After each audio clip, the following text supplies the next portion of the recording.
à toutes et bonjour à tous. Bienvenue ici au stade Balmont qui va opposer ici même dans quelques instants donc la formation de La Duchère évidemment à domicile face à Marignane. Du côté de La Duchère évidemment, le match est important puisque ça serait eh bien, tout simplement donc battre le leader.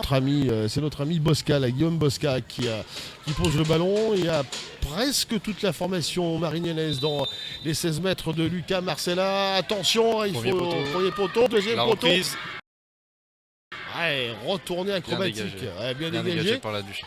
de poser le ballon avec une Oula, avec une perte de balle et une contre-attaque. avec Diarra Avec qui va Diarra, présenter. face à Oh là là. face. Oh là là là là. Eh bien, heureusement que l'attaquant sudiste est maladroit parce que sur ce coup-là, effectivement, il y avait le feu. Et toujours, et donc on atteint le quart d'heure de jeu ici à Balmont avec Maxence Renaud qui va pouvoir redonner derrière. Centre, la tête. Ouh, Ça elle est passe jolie. tout près du poteau de Marignane. Il est bien pressé, il perd le ballon. Il n'y a pas faute. Avec Ben Hamza. Qui décale sur le côté. Attention, frappe. La frappe. Oh Oh là. là là là. Frappe de Bosca encore, elle est trop croisée. Frôle le poteau encore une fois. Je pense que les Duchérois sentent qu'en tension en contre, ça peut aller très vite et du coup ils reculent un petit peu plus et se lâchent un petit peu moins, j'ai l'impression. Et attention à Marignane de ne pas regretter les occasions ratées quand même. Parce que trois occasions franches. Et, Oh, voilà, le but. et voilà le but. Oh, il est beau. Qu'il est beau. Il est Belle tête beau. décroisée. Sur peut-être la deuxième grosse occasion. Et le but d'Éric Mathieu. 1-0 pour la Duchère face à Marignane. Et on joue la 30e minute, Flavien. Ben voilà. Les sudistes avant de tirer les coups francs. Attention, il est bien placé. Puis là, vous voyez, des dernières fois, il n'y avait que 2 ou 3 défenseurs qui restaient dans le rond central. Là, on sent que du côté... Il y a beaucoup plus de Marignanais dans les 16 mètres, donc attention, on sent qu'il y a un peu plus de pression. Le coup franc est Deuxième tiré, poteau, deuxième il est bien poteau. tiré. Ouh là là là là là là. On devrait rejoindre les vestiaires dans quelques Il met le sifflet à secondes. la bouche et c'est ben, la ça fin y de est. la première mi-temps. Il suffit de le dire, vous voyez, donc on s'est pas trompé. Ah voilà, donc Flavien, donc fin de cette première période ici au stade Balmont.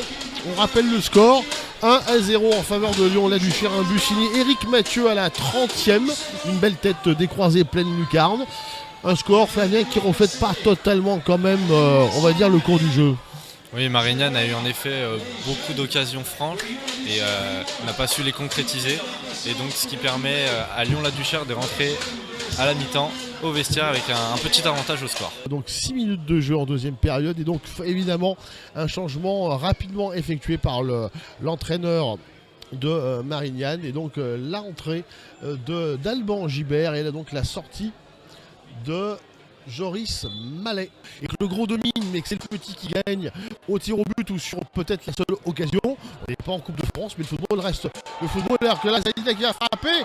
But But pour la Duchère, 2-0 pour la Duchère. 2-0 pour Lyon.